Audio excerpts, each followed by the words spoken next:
बेटा अब टॉयलेट बनवा ही लो जी। तरक्की की निशानी सिर्फ नौकरी नहीं है जानी, भारत सरकार के स्वच्छ भारत अभियान के अंतर्गत सब्सिडी पाएं और घर में शौचालय बनवाएं। कॉल करें 1969 पे। शौचालय की आदत पक्की, वही असली तरक्की। एक कदम स्वच्छता की ओर।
बॉक्स ऑफिस रिव्यू हो या फिर बात हो अपकमिंग मूवीज की, माया नगरी की गॉसिप हो या फिर बात हो नए लिंकअप और ब्रेकअप की, सबके लिए अब मत लीजिए स्ट्रेस, क्योंकि हम लेकर आए हैं आपके लिए बॉलीवुड एक्सप्रेस, सिर्फ जन टीवी पर।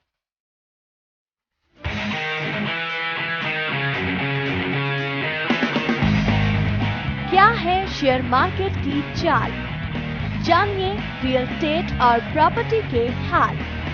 सोना चांदी और कमोडिटी बाजार सीधे आप तक, हर बिजनेस की होगी हर बात। देखिए बिजनेस हलचल, सिर्फ जन टीवी पर।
अगर मायावती कैंडिडेट भी नहीं लड़ा तो सारे वोट इनको जा रहे थे।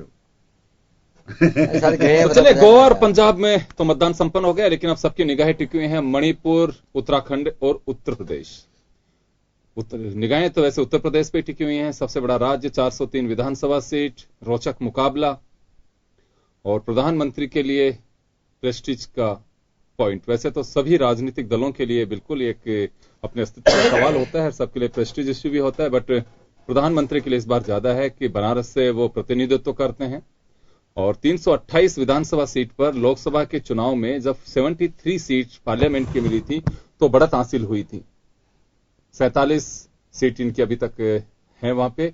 तो सबकी निगाहें हैं कि क्या वास्तव में बीजेपी अपने दम पर वहां वापसी कर पाएगी या फिर गठबंधन बाजी मारेगा या मायावती का हाथी दौड़ेगा। खैर चल 6 चरणों में मतदान होगा, जैसे जैसे मतदान का वक्त नजदीक आएगा मतदान संपन्न होगा हम आपको बताते चलेंगे। लेकिन फिलहाल तो नरेंद्र मोदी की जो रैली मेरठ में हुई, एक दिन पहले ही शो करके गए हैं रोड शो वहां पे अमित शाह और उसके अगले दिन ही नरेंद्र मोदी पहुंचे वहां पे। नरेंद्र मोदी ने सीधा सीधा आरोप लगाया अखिलेश सरकार पे, चाचा चाची भाई भतीजा मामा फूफा जो भी हैं पूरे एक परिवारवाद को, और दूसरी तरफ मायावती को भी उन्होंने जम करके घेरा। उन्होंने एक स्कैम की फुल फॉर्म भी बताई। चलिए स्कैम मोदी की नजर में क्या है जरा सुनिए। ऊंचाइयों पर ले जाने के लिए मुझसे जो हो सकता है करने में कोई कमी नहीं रखी है। लेकिन भाइयों बहनों, उत्तर प्रदेश, मुझे उत्तर प्रदेश का अभी भी कर्ज चुकाना शेष है। 2.5 साल में दिल्ली में आपने मुझे बिठाया, बहुत सारे गरीबों के, मध्यम वर्ग के, नौजवानों के, दलित, पीड़ित, शोषित के, किसानों के, महिलाओं के ढेर सारे काम किए। लेकिन भाइयों बहनों, मुझे उत्तर प्रदेश के लिए कुछ और करना बाकी है। आए दिन हत्याएं हो रही हैं, निर्दोष व्यापारियों को मार दिया जा रहा है, निर्दोष नागरिकों को मार दिया जा रहा है। और ये मामला सिर्फ मेरठ का नहीं है। उत्तर प्रदेश में हत्या करने वालों पर कोई कानूनी कार्रवाई नहीं होती। उत्तर प्रदेश में गुंडागर्दी वो राजनीतिक आश्रय से पली बढ़ी है। स्कैमकार थे नरेंद्र मोदी मेरठ में बता रहे हैं समाजवादी, कांग्रेस, अखिलेश और मायावती। उन्होंने स्कैम में चारों को जोड़ करके बताया है कि यह उत्तर प्रदेश का स्कैम है। चलिए हम चर्चा शुरू करते हैं। और कुलवाल साहब, निशाने पे आप भी हैं नरेंद्र मोदी साहब के। उत्तर प्रदेश में आप ताल ठोक रहे हैं तो लाजमी है कि निशाने पे आप भी हैं। देखिए योगेंद्र जी, देश के प्रधानमंत्री जी किन शब्दों का उच्चारण कर रहे हैं। जब आप, मैं कई बार बोलता हूं कि भारतीय जनता पार्टी के प्रधानमंत्री हैं ये, तो आप मुझे कई बार रोकते हो कि आप क्या बोल रहे हो। आज भी आप देख लीजिए कि एक देश का प्रधानमंत्री वो अपनी उपलब्धि गिनाए, उपलब्धि के आधार पे वो वोट मांगे, वो अपनी पार्टी के लिए वोट मांगे, मगर वो एक इतने शरीफ आदमी है, इस देश में रहने वाले 125 करोड़ गुंडे हैं। क्या बोलना चाहते हैं मोदी जी? इस प्रकार की भाषा, इनके नेताओं की देखिए किस प्रकार की भाषा शुरू हो गई है। जिस पार्टी के नेताओं की भाषा की सभ्यता जिनमें नहीं है, क्या देश के हिंदू नेता सब इन्हीं के हैं क्या? हम हिंदू नहीं है क्या? इस प्रकार की भाषा चुनाव में बोल के, कहां है चुनाव आयोग? चुनाव आयोग तो चुपचाप बैठा है। क्यों? ये लग रहा है, पहली बार मुझे लग रहा है कि देश में चुनाव आयोग भी है या नहीं है। क्यों? कि चुनाव आयोग ने रिजर्व बैंक से रिक्वेस्ट की है कि आप उम्मीदवारों को 2 लाख रुपए दीजिए। चुनाव आयोग योगेंद्र जी रिक्वेस्ट नहीं करता है, चुनाव आयोग आदेश देता है। आज हिंदुस्तान में पहली बार, जब से तानाशाह प्रधानमंत्री बना है, जब से इस प्रकार की देश में स्थिति बनी, आप इस प्रकार की भाषा कर रहे हैं। क्या कहना चाहते हो जनता को? तो तुम क्यों अकाली के साथ स्टी शीटर, ए का मतलब स्टी शीटर और बी का मतलब बदमाश, स्टी शीटर बदमाश है आपकी सरकार वहां पर। हम इन भाषाओं को प्रयोग नहीं करना चाहते। आज एक भी भाषा बहन मायावती के मुंह से निकली बता दीजिए, कभी किसी को उसने कभी छोटे शब्दों का भी प्रयोग किया था, बता दीजिए। मगर देश के प्रधानमंत्री जी अब चाहते यही है कि गाली गलौज से उनको हर व्यक्ति बात करे। मगर बहुजन समाज पार्टी का कार्यकर्ता और बहुजन समाज पार्टी के नेता पार्टी के प्रति निष्ठावान है, जनता के प्रति आभार है। चुनाव तो आएंगे जाएंगे, सरकारें आएगी जाएगी, मगर देश के प्रधानमंत्री जी को इस प्रकार की भाषा का प्रयोग नहीं करना चाहिए जो उन्होंने आज मेरठ में किया। योगेंद्र जी आगे भी और गंदी भाषा बोलेंगे ये। क्यों? इनको पता है कि इन भाषा से हम चुनाव जीतेंगे, क्योंकि इनको पता नहीं है 13 में भी इन्होंने किस प्रकार की भाषाओं का प्रयोग किया था। आज प्रधानमंत्री जी से मेरी रिक्वेस्ट है और भारतीय जनता पार्टी के नेताओं से रिक्वेस्ट है, वो अपने किए विकास के आधार पर वोट मांगे, उसमें किसी को तकलीफ नहीं है, मगर किसी पे आरोप, झूठे आरोप लगा के वोट मांग के जनता को गुमराह करना चाहते हैं। जनता नोटबंदी नहीं बोली है, ये इसी का परिणाम है। ये वोटा परसेंटेज क्या हो रहा है, ये मोदी जी की गलतफहमी दूर हो जाएगी 11 मार्च को। मगर फिर भी मैं दोबारा पुनः एक बार रिक्वेस्ट करूंगा, कम से कम प्रधानमंत्री जी को, अपने नेताओं को, एक सांसद, एक मंत्री किस प्रकार की भाषा बोल रहा है, किस प्रकार की भाषा बोल के देश के टुकड़ों करने की कोशिश मत करो। ये कहीं भारतीय जनता पार्टी को भारी पड़े। मैं नहीं चाहता हूं इस प्रकार की भाषा बोले। वापस मैं आपके पास में आऊंगा। आप लोग चुनाव तो नहीं लड़ा रहे वहां पे भंडारी साहब, लेकिन केजरीवाल का मैं पिछले दिनों एक स्टेटमेंट सुन रहा था, उसमें उन्होंने कहा था कि गोवा और पंजाब के बाद में उत्तर प्रदेश में ही रहेंगे हम, तो सपोर्ट किसका करेंगे वहां? योगेंद्र जी, मैं तो हमने क्या तय कर रखा है कि जहां हमारा संगठन अच्छा बन जाए, जीतने की उम्मीद हो, वहां चुनाव लड़ना है। उत्तराखंड में काफी अच्छा हो गया था, हम लड़ते, लेकिन संगठन पूरा नहीं बना, इससे वहां नहीं गए। हम जाएंगे वहां पर, क्योंकि जिस तरह की भाषा मोदी यूज कर रहे हैं, अब आप देखिए इनका, कल मैंने अभी भाषण सुना था, आज उनका अमित शाह साहब का क्या कर रहे थे, जिसकी मां से नहीं बनती, जो परिवार संभाल नहीं पाया वो उनको, अरे तो आपके क्या है प्रधानमंत्री जी, वो अपने परिवार से मिल रहे हैं, उनकी पत्नी को छोड़ करके बाहर कर रही है। तो इस प्रकार की भाषा करेंगे तो सुनेंगे, प्रधानमंत्री को ऐसी भाषा यूज करनी चाहिए। तो हमारा ही कहना था कि हम जाएंगे यूपी के अंदर, हम वहां सिर्फ यह प्रचार करेंगे कि भाजपा को वोट नहीं देना है। क्यों कि झूठ बोलने वाले, धोखा देने वाले लोग हैं, ऐसे लोगों को बचाने के लिए हम वहां जबरदस्त सघन प्रचार करेंगे, वहां मीटिंग करेंगे। हमारा एजेंडा ये होगा कि इनको वोट नहीं देना है, भाजपा को हराना है। और मैं आपको जिम्मेदारी से कह रहा हूं, यहां पर 50 से कम सीट आएंगी, 50 भी क्रॉस नहीं कर पाएंगे जिस ढंग का हाल चल रहा है।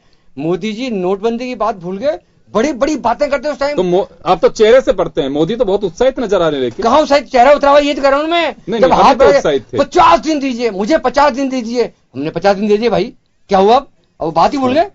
मतलब नोटबंदी की तो बात ही भूल गए। उस टाइम क्या कहते थे, बड़े बड़े लोग तो सोएंगे नहीं और गरीब आदमी बड़े आराम सोएगा।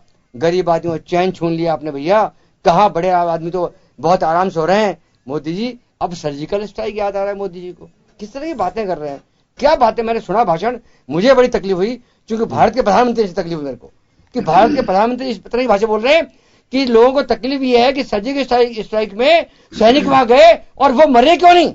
क्या भाषा बोल रहे हैं। मैं निवेदन करता हूं, प्लीज अपनी भाषा ठीक करिए, नहीं तो फिर ऐसी भाषा लोग जवाब देंगे तो अच्छा लगेगा। इस देश की गरिमा बनाए रखो आप।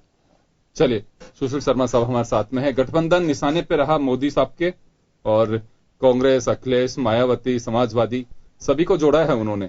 क्या माना जाए सुशील जी, करिश्मा चल पाएगा? क्योंकि 328 का जो करिश्मा बढ़त का रहा, 73 सीट लोकसभा में मिली, वो मोदी का ही करिश्मा था। मोदी के ही वो जुगलबंदी जो शब्दों से जो रचाया था उन्होंने, एक तो इतिहास रचा उन्होंने। 328 सीट बढ़त हासिल की बीजेपी ने पहली बार। देखिए योगेंद्र जी, जो 3 साल पहले की, 2.5 साल पहले की बातें हैं, उस समय विषय अलग थे। उस समय मोदी जी विपक्ष में थे, और मोदी जी ने जो देश के लोगों को भरमाया कि हम जो है 15 लाख हर खाते में जमा करा देंगे। गांव का गरीब और मजदूर आदमी बेचारा लपेटे में आ गया। उसने सोचा कि 15 लाख तो ये आ ही रहे हैं, एक व्यक्ति के 15 लाख आ रहे हैं तो 60 लाख 4 वोटर तो होते ही है घर में। 60 लाख लोगों का आएंगे, मकान भी बन जाएगा, बच्चों का ब्याह भी हो जाएगा। तरह तरह की बातें, कल्पना के सागर में व्यक्ति खो गया। और उन्होंने एक बार, लोगों ने, हमने कहा क्यों, बोले साहब एक बार तो मोदी को देख ही लेते हैं। तो मोदी जी को देख लिया। मोदी जी ने क्या किया 2.5 साल के अंदर, न तो 1 रुपया भी किसी के खाते में जमा कराया, न जो है आपने बेरोजगारी दूर करी, न आपने जो है महंगाई दूर करी। आपने स्थिति ये कर दी कि किसान को उसकी कीमत मिले ही नहीं। मंडी में आकर के किसान अपनी फसल को यूं बहा करके जा रहा है, फेंक करके जा रहा है, उसको उसके उत्पादन का मूल्य नहीं मिल पा रहा है। आज पूरे देश के अंदर चाहे आलू के उत्पादक हों, चाहे गन्ने के उत्पादक हों, चाहे कपास के उत्पादक हों, चाहे सब्जियों के उत्पादक हों, आज देश जो है, देश का किसान बर्बादी की ओर अग्रसर है। इस बजट में किसानों के लिए कुछ नहीं, न कर्जा उन्होंने माफ किया। छोटा सा सवाल है, मैं चीज पे आ रहा हूं, आप जो कह रहे हो उसी में आगे जोड़ दे। यही बात है। आपके वक्त का भी मुझे ध्यान है बहुत अच्छे से, जब यूपीए सरकार थी उस वक्त तो प्याज लोग फेंक रहे थे। आपके सरकार थी महाराष्ट्र के अंदर, आलू निकाले जा रहे थे। तो ये क्या वास्तव में सरकार, कोई भी आए, किसान अभी भी ठगा हुआ सा महसूस कर रहा है? आजादी के इतने साल बाद कोई विश्वास दिला सकता है उसको कि केवल चुनावी भाषणों के अलावा कि कोई करके दिखाए कि वास्तव में कि बिल्कुल कोई सोच रहा है किसान के लिए? क्योंकि हर आपके किसान बहुत कम है। पर हमने जितने हैं उनको लाभ दिया हमने, क्योंकि आज किसान का भरोसा नहीं है, किसी राजनीतिक दल पर भरोसा नहीं है। किसान, बेरोजगार, युवा, मजदूर, ये हर राजनीतिक दल के मैनिफेस्टो में बुके की तरह सजाए तो जाते हैं, लेकिन वो मजदूरों का मिनिमम वेतन 14,000 रुपए किया है। सुशील शर्मा साहब के पास। योगेंद्र जी, मैं आपको बताऊं कि कांग्रेस ने 17,000 करोड़ का देश के किसानों का कर्जा माफ किया है। केंद्र सरकार से उम्मीद थी कि नोटबंदी में जो लाइन में देश को लगाया है, देश की जनता को जो निचोड़ के रख दिया है, मां बहनों के खाते उन्होंने ओपन कर दिए हैं, जमाबंदी जो इमरजेंसी फंड महिलाएं अपने पास रखती हैं घर के कामकाज के लिए, हारी बीमारी के लिए, संकट के समय काम है उसके लिए, वो सारा पैसा निकलवा के उन्होंने बैंकों में जमा करा दिया। 50 धन्ना सेठों को लाभ पहुंचाने के लिए जिसने 10,000 करोड़ रुपया भारतीय जनता पार्टी को चुनाव लड़ने के लिए पूरे देश के प्रचार प्रसार के लिए मोदी जी को दिया। अडवाणी, दूसरे राजनाथ सिंह, दूसरे बड़े नेता बीजेपी में थे, लेकिन उनको अलग थलग किया गया उद्योगपतियों के माध्यम से, और मोदी जी का चेहरा आगे किया कि मोदी जी ने वहां गुजरात के अंदर इन उद्योगपतियों को फोकट में जमीनें दी, उनको पहले से ही इतना लाभ कर दिया और ये वादा किया कि मैं केंद्र में सरकार बनते ही गुजरात की तरह पूरे देश में आपके व्यापार को पनपाऊंगा, और वो उन्होंने करने का प्रयास किया। लैंड एक्विजिशन बिल का आपको पता है, देश की सारी पार्टियां एकजुट होकर के इसको रोका। सारा श्रेय कांग्रेस और उसके सहयोगी दलों को जाता है कि उन्होंने ये लड़ाई लड़ी और किसानों को जमीन जाने से, उद्योगपतियों को देने से उसको बचाया।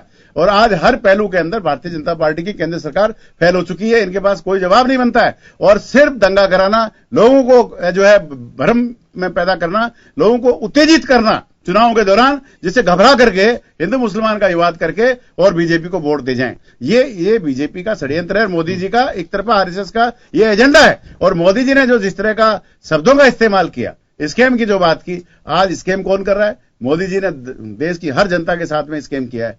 150 लोग मर गए। जब एक भी व्यक्ति मरता था, मोदी जी देश के प्रधानमंत्री बनने से पहले उसके घर जाते थे, फूल चढ़ाने जाते थे। 150 लोग मर गए। उनके लिए मोदी जी ने एक लाइन भी सहानुभूति की नहीं की, न उनके लिए कोई मुआवजा दिया। इतना तो कम से कम नैतिकता होनी चाहिए, मानवता होनी चाहिए कि देश की गरीब जनता को आपने चोर साबित कर दिया।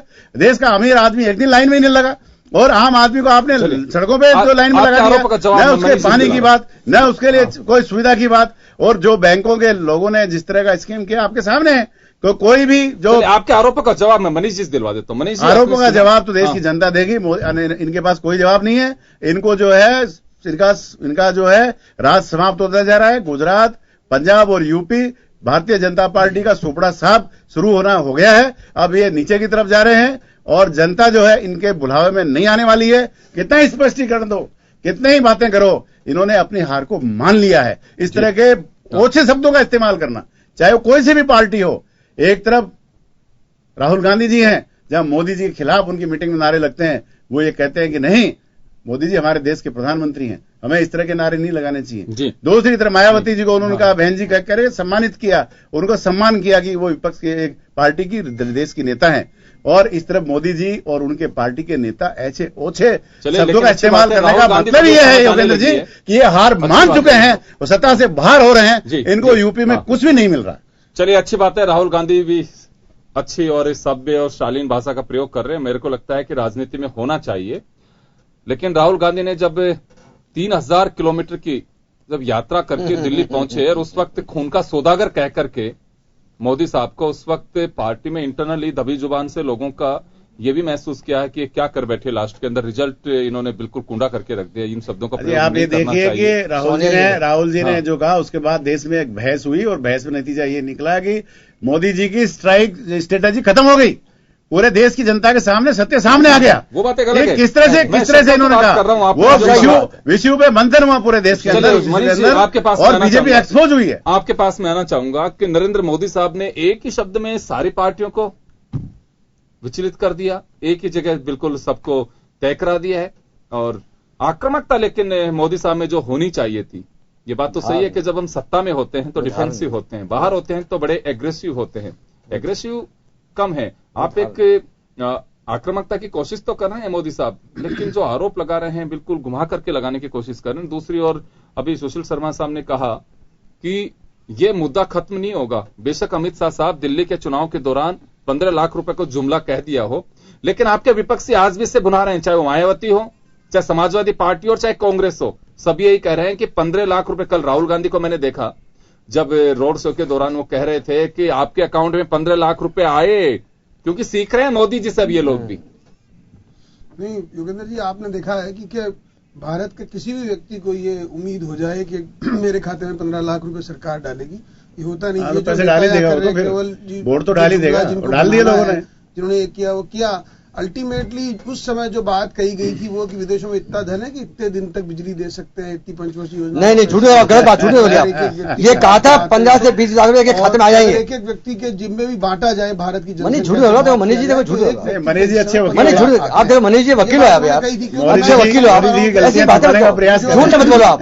जो मोदी के सामान्य बुद्धि भी ये बात आपके अध्यक्ष ने कह दिया जुमला यार, फिर आप झूठ बोल रहे हो यार। और ये लगातार उसी बात को स्ट्रेस कर आपके अध्यक्ष का जुमला भाई है, आपके अध्यक्ष की बात उन्होंने कहा। बोलने तो दो मनीष जी को, झूठ ना बोले, मैं क्यों बोले कुछ। मोदी जी ने खुद ने कहा कि बड़ी बड़ी बातें करनी पड़ती है, बड़े बड़े वादे करने पड़ते हैं। मेरे को पता था झूठ बोल रहा, मैं चाहता था कि आप बोलो। आपके अध्यक्ष ने कहा जुमला, क्योंकि मैं चाहता था कि बोलो। आपके अध्यक्ष ने खुद ने कहा ना, क्योंकि भगवंत मान से मैंने थोड़ी, मनीष जी आपके अध्यक्ष ने खुद ने कहा जुमला, मैंने थोड़ी मैंने किसी के राशन कार्ड, आपके अध्यक्ष ने खुद का जुमला, पंजाब में जो जुमला औरत रहती परिवार है, बात कर रहे हो, उन लोगों के पंजाब में परिवार नहीं है क्या आपका? वो भी देख, पंजाब में परिवार नहीं है, आपने कहा राजस्थान में नहीं है परिवार, नीचे भंडारी साहब निकल जाए, यूपी में सारे रिश्तेदारों टिकट दे दिए, पंजाब में नहीं गया, यूपी में सारे रिश्तेदारों टिकट दे दिया, पंजाब में नहीं गया, के चेहरे नहीं देखे थे।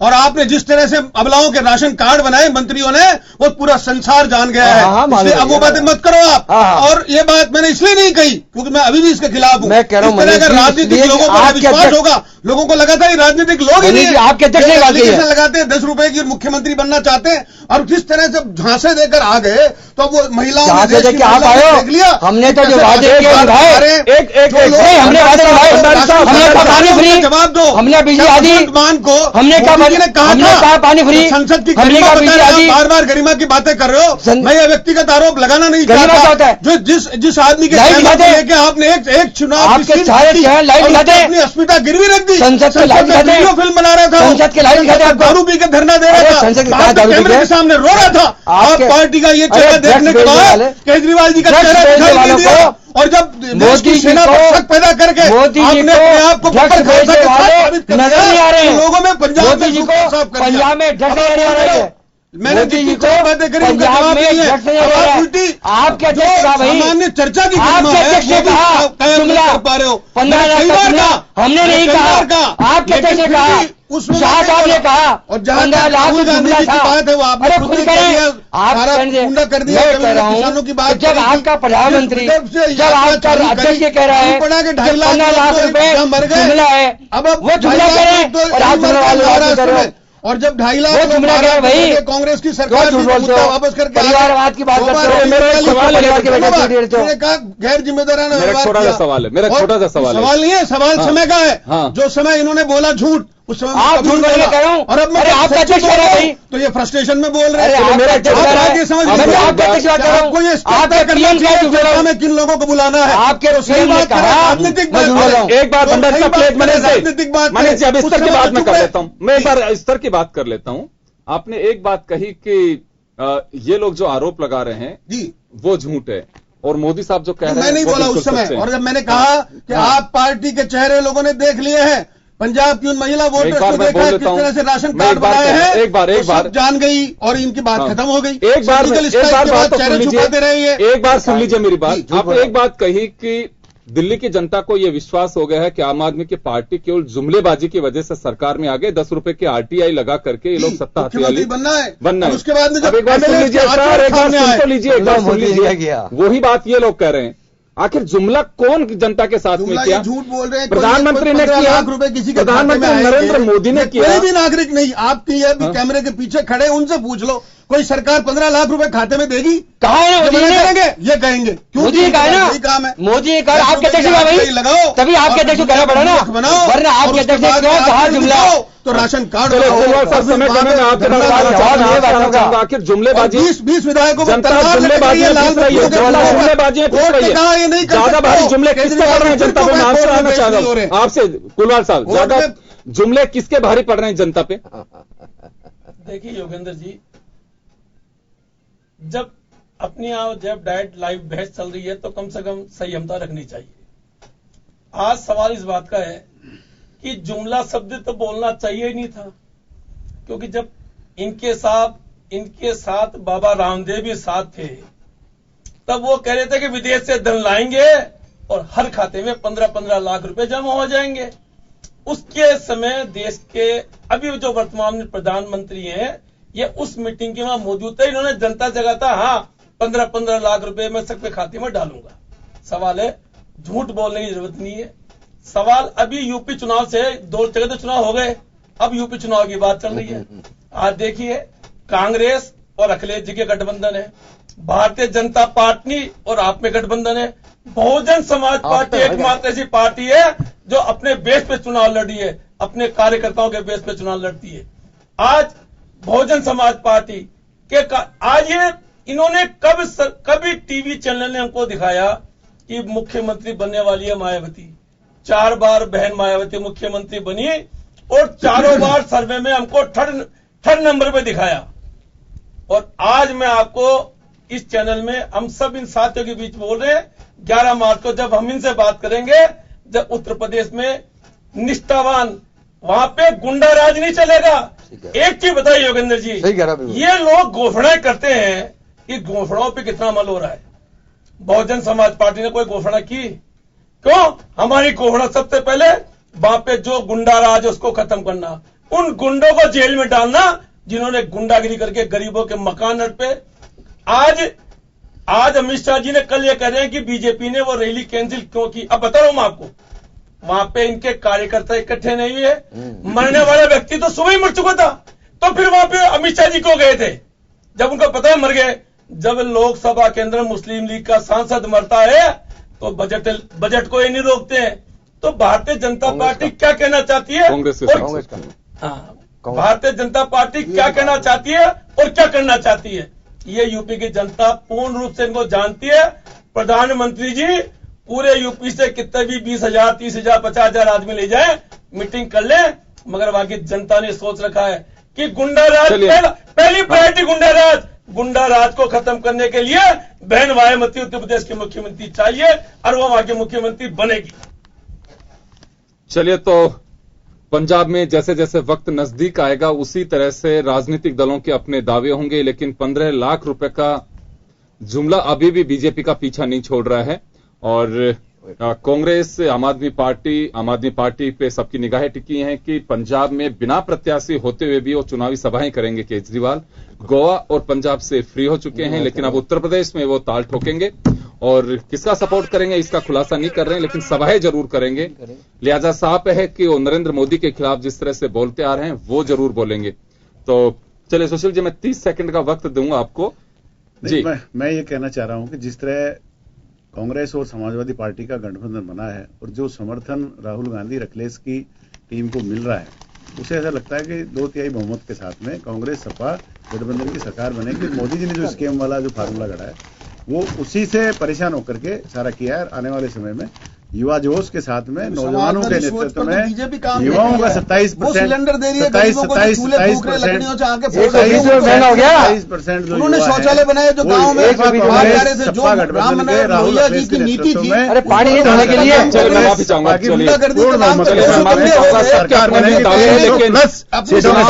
बावजूद 200 दंगे हो गए। सबके अपने अपने दावे हैं। 11 मार्च तक हम इसी तरह से जो मुद्दे पॉलिटिकल इश्यूज और वहां पे नेताओं के जो जुबानी जुगलबंदी है या जो शब्दों के तीर चलेंगे हम आप तक पहुंचाने की कोशिश करेंगे और शालीनता हर राजनीतिक दल को बरतने की हम अपेक्षा भी करेंगे। और उसी नजरिए से देखा जाना चाहिए, यूपी का जंग है, महासमर है, सत्ता का कौन बाजी मारेगा ये तो 10 मार्च के बाद 11 को पता चल पाएगा। लेकिन तब तक तो यही है कि मोदी साहब पूरी ताकत लगा रहे हैं तो सामने वाले भी लगा रहे हैं, लेकिन चुनाव ये बात है कि रोचक है और आने वाला वक्त तय करेगा कि सत्ता के सिंहासन पे कौन बैठता है। अभी अपने अपने दावे हैं। चलिए, बहुत बहुत शुक्रिया सभी का और खास खबर में बस इतना ही। दीजिए इजाजत, नमस्कार।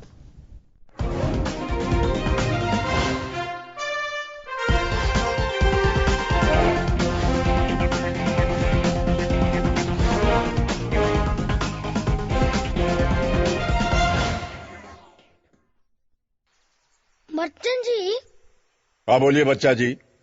आपकी एक फिल्म मर्द थी ना?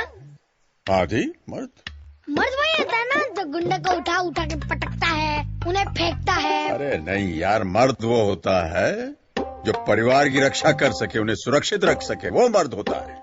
अच्छा, सुरक्षित रख सके? हाँ। वो देखो वहाँ वो, और जो लोटा लेके खुले में शौच करे। ओ पहलवान जी, कहा भैया? खुले में शौच करना कोई मर्दानगी का काम नहीं होता है, इससे तो सिर्फ बीमारियां फैलती हैं। अरे घर के अंदर शौचालय बनाइए, वहां शौच कीजिए, अपने पूरे परिवार को बीमारियों से बचाइए। और अब तो स्वच्छ भारत अभियान के अंतर्गत भारत सरकार भी घर के अंदर शौच बनाने के लिए मदद कर रही है। तो आप भी घर में शौचालय